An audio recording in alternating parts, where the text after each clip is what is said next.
are the universe, so beautiful. Through all of the hurt, we'll stand invincible, so beautiful. We'll take on the world. We'll take on the world. What's up, hysterical people? I'm so excited to bring you the second half of my conversation with Dr. DeShawn Taylor, abortion care provider, reproductive justice advocate, and all around amazing person. So I hope you heard the first half, and now we're going to delve more deeply into LGBTQ issues as well as racism, and ultimately what we as citizens in this country can do about it, in addition to voting. So buckle up for the second half of my conversation with Dr. DeShawn.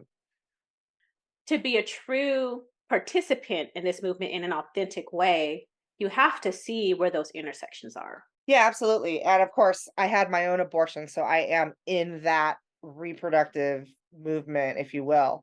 But I also now am part of, I feel, a larger community where I don't particularly have the label, but I support LGBTQIA plus. And especially with when it comes to bodily autonomy, I feel so much more like close to trans people out there who are really being oppressed. Literally, their existence is being challenged in the courts and all of these crazy laws that people are putting through in the states. And I've been following the reproductive laws that are or the bans and that they're trying to push through and horrified. But it's almost double that number of the different LGBT oppression type legislation that's being put through at all these different states. And so, yeah, even though gay marriage is protected now, I think that the LGBTQIA plus community still is so much more oppressed in that way, with both reproductive challenges as well as all of the other laws just challenging their existence. But we haven't talked about really to that level racism, because of course you also outline or summarize all of the different kinds of ways that both before and after somebody might give birth, that they might have challenges, being if they're a minority. And let's talk a little bit about the history. I mean, you really went into kind of forced sterilizations and some of the stuff that happened in slavery and then was brought into in the 20th century, and then now, even after civil rights, what we're still going through. So when I like to frame my discussions about abortion in root that in the understanding that reproductive oppression is what we're dealing with. And people of color have, especially Black people in this country, have undergone significant atrocities over the course of time that continue to this day. And to not recognize this and really try to work toward dismantling the systems that have allowed these things to happen is really doing a disservice to the repro movement.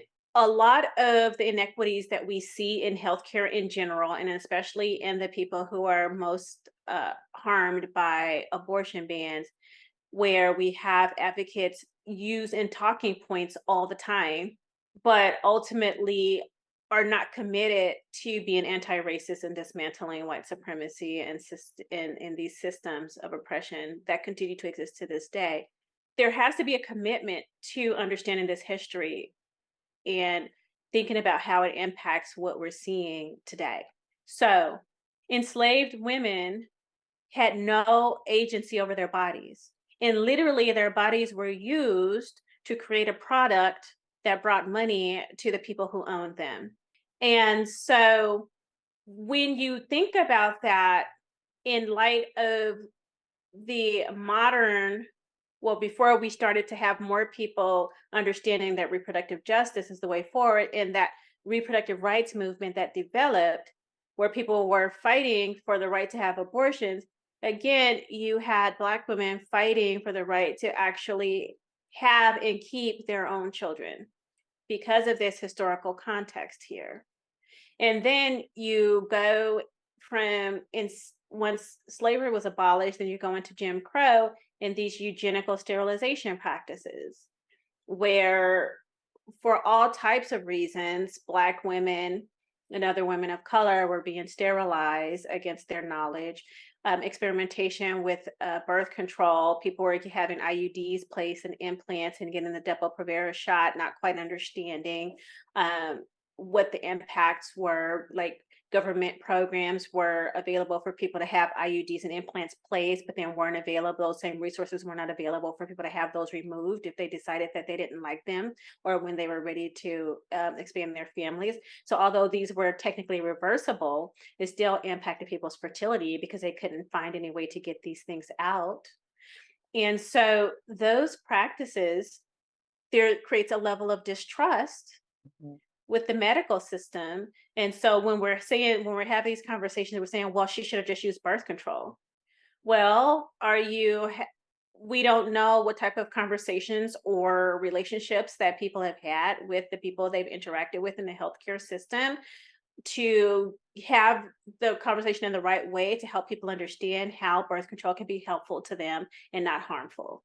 Eugenical sterilization was being practiced in almost every single state in the country, and it was officially stopped in 1977. So there are people alive today who may have experienced that, or at least are very well connected within a generation of someone who potentially was impacted by this practice. That's awful. I had no idea that it lasted that. I mean, that it was even going on for that long. That's just crazy. Um, but I guess now looking at what they're still trying to do with other, maybe not sterilization, but with sex ed and all these crazy laws that we were just talking about, I guess I shouldn't be as surprised, right? I mean, it's sort of shocking, but not surprising, I guess is the term. It's So, rinse and repeat. It's yeah. a similar concept, but being repackaged differently. I mean, we saw this with the whistleblower for the asylum seekers who were getting hysterectomies, likely unnecessarily, and not understanding that their uteri were being removed. And so, that's super modern day. Like that happened last year, I believe. So this is again, it's rinse and repeat. It's the same. If we don't understand the tactics that have been used historically, then it gets repackaged and used against another set of people who have been othered. Right. That's brilliant. Yeah, speaking of, we were talking briefly about sex ed, and as far as disinformation or lack of information, I guess you could argue, that's concerning. And you do speak about that or write about that a little bit in the book.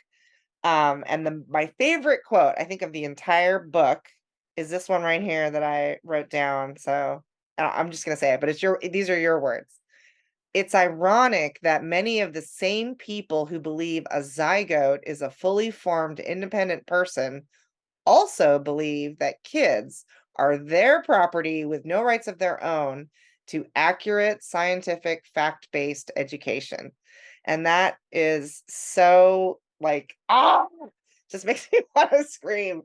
So anyway, that's brilliant. I'll put that in the notes. It's in the book, and I'm not sure which chapter, towards the end, I think. Yeah, That is brilliant. And you're right. The it's in the hypocrisy empowered future. in the empowered future. Yeah, yeah, I think you're right.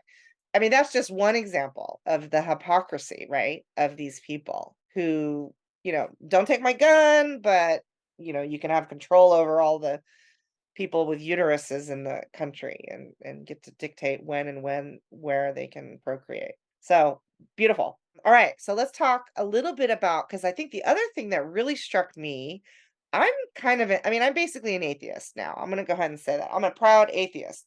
So what I love about where you even started the book is you really aren't shying away from the religion and the, kind of Christian, Catholic, conservative influence in the anti-abortion movement. And you are a Christian practicing physician. And I loved, maybe to talk a little bit about how you briefly touched on it earlier, how you're meeting your patients where they are. But let's talk about the experience when somebody is really religious, deeply religious and conflicted, and how you approach those patients, because I love that. So about 60% who have abortions have a faith. So they have their faith, but they have an abortion despite that. And, as a Christian myself, then I have more of a slant on discussing Christianity, but also too, a lot of the rhetoric we see around abortion is steeped in Christian nationalism. white evangelical Christian belief systems. And what I have found is the people who are most conflicted actually are not very religious. So the people who actually are religious, we have conversations that help them reconcile their faith with their decision, because those of us who are faithful understand that there are some general principles that we believe: that God forgives. If you're Catholic, you're supposed to be able to repent, that you are redeemed, that any sin that you had previously committed is washed away, et cetera, et cetera. So those are some basic tenets around Christianity, honestly. So when people are actually deeply spiritual, then we can have a conversation that gets them to a place where they are like, this decision makes sense and they're reconciled. What I've found is people who are not necessarily religious themselves, but they have determined that there are people in their lives who are and are moral authorities, and they are more concerned about their judgment Right. than what God would actually do. And those people I have more difficult discussions with, because they don't truly have a faith practice. So they can't rely on, I talk about in the book where, I go within myself and I pray and I meditate, and I can make some decisions based on the comfort of that. But if somebody actually doesn't have a faith, then they really can't do that. So now what we're dealing with is all of these external societal messages that the person has internalized and are persecuting themselves with. And so I still try to address these things about, am I going to hell? First, you have to believe that abortion is an ultimate sin somehow that you cannot be redeemed from, which is wild, right? Because we can have somebody on death row who can repent and give their lives to the Lord and possibly not have eternal damnation once Right. they are strapped into the electrical chair. But a person can't have that same grace because they had an abortion. Like, why is that? And so, that's where we're getting into here, is that the misogyny of it all, right? Like, that's it. It really, like, when you start to get deep into those type of conversations, you're seeing the patriarchy and misogyny Yeah. that's steeped in these religious values that make your so-called sin of abortion like the worst possible thing you can do. Not that I had early on in my career, when I did my fellowship in family planning, I had a Catholic woman who shared this with me, and it will always stay with me. She said, there is something in Catholicism, there's a statement saying around taking food from the mouths of your children, and that's not acceptable. And so for her, she reconciled her decision to have that abortion because she already had children at home whose mouths needed to be fed, and that she would be taken away from the mouths of the children she already had by having this child. And so she was fine in her decision. Like, she had reconciled it. She found a tenet in her religious faith to make her feel okay. And I was like, oh, I will never forget this. And I share this a lot because it really is, when people actually are spiritual, they innately know that they have free will, Mm-hmm. and that God wouldn't put a decision before them that was not theirs to make. Mm-hmm. There are plenty of people who, as soon as they're pregnant, they know they're going to have a baby. They don't even think about it. They don't even think about whether they would have an abortion or not. So that decision was never before them, and therefore that was not a decision that they were ever going to make. And so Right. I tell people, I'm like, if it was never part of what you were supposed to ever do is to consider having an abortion, you wouldn't be here. And so that part of it is extremely important. Like, people cherry pick the parts of religion to control and damn people. Right. But we don't look at the whole point of the practice is to uplift and inspire and give people hope. And so the formal practice of religion is very oppressive, right? Right. And so these are the things that we're deconstructing when we're having conversations with people who are particularly distraught about their decision. And most people are able to get on the other side of that and say, okay, yeah, I am good with my decision. Like I'm not going to, most people, once they've had an abortion, are going to feel relief Right. that, that they've made the decision, they've executed, and now that they're going to go on with their lives and deal with all the other important things in their lives that they need to deal with. Yeah, that's great. I love that you are able to meet everybody where they are. That's wonderful. We're running low on time, and I want to make sure we talk about some of the amazing call to action, the suggestions that you have for everybody. Obviously, everyone's going to vote. We're going to assume that, but maybe we shouldn't assume that. Everyone's going to vote. Make sure you vote. But in addition, I think you really have some really great ideas of ways that people can help and be part of the movement.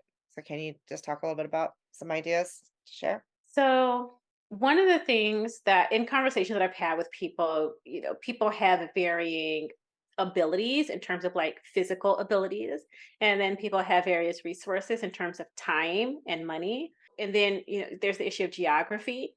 And so I think that I like to talk about this in terms of everyone has a lane, find yours. And one of the first things is we are living in a moment where we just have to be engaged. Like gone are the times where people can say, I don't do politics.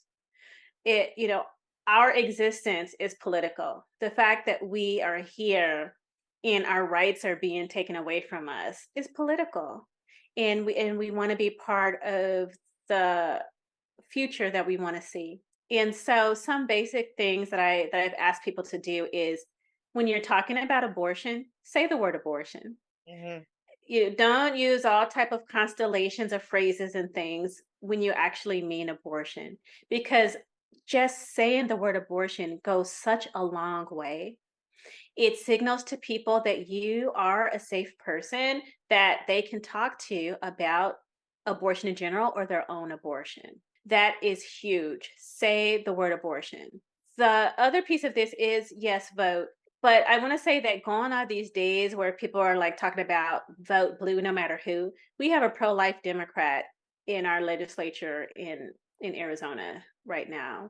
And so, we want to be able to be informed when we're going to the voting booth. And so the way to do that is to find the reproductive justice organizations close to you and plug in with them, get on their mailing list, uh, pay attention to the events that they're doing so you can like educate yourself and be informed on the issues and who you can be counting on to give you information you need to be able to vote the right way at the voting booth. You may not be able to go out to rallies, but honestly, people rally and then still go vote wrong. So that's kind of performative to me. But like if know who your independent abortion provider is. Like 3 in 5 people who have abortions at an independent abortion clinic. Find out who your independent provider is. See how you can be helpful to them. The other thing is if are at home, like you don't travel, you can't leave your home, you can phone bank, you can write letters, you can write postcards, you can get plugged in a way where you're still outreaching without physically having to leave your house. Yeah. The other piece is having conversations, like not shying away from difficult conversations. Now, I will say you want to engage wisely. Like there are going to be some people where it becomes quite obvious that the conversation is going nowhere, and we don't want you to like, put yourself in that position to throw all this energy and feel tired after talking to somebody who is never gonna where it's never gonna matter. But I will say that author Katha Pollitt referred to a group of people, Americans called the muddled middle. Like they are not anti-abortion. They kind of believe that people should have the right to abortion, but they're just not have formed a real opinion to actually go out and advocate.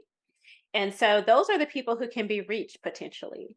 And so people who are on the fence haven't quite made a decision. And so your willingness to be vocal and fill that vacuum, like folks who believe that people should be able to make a decision to have an abortion and then get one, those people should speak about it, because in the absence of those voices, it's getting filled by people who are a very minority of us who are providing blatantly false information. Yeah. And so we want to be able to amplify our message, which is the message that majority of Americans believe.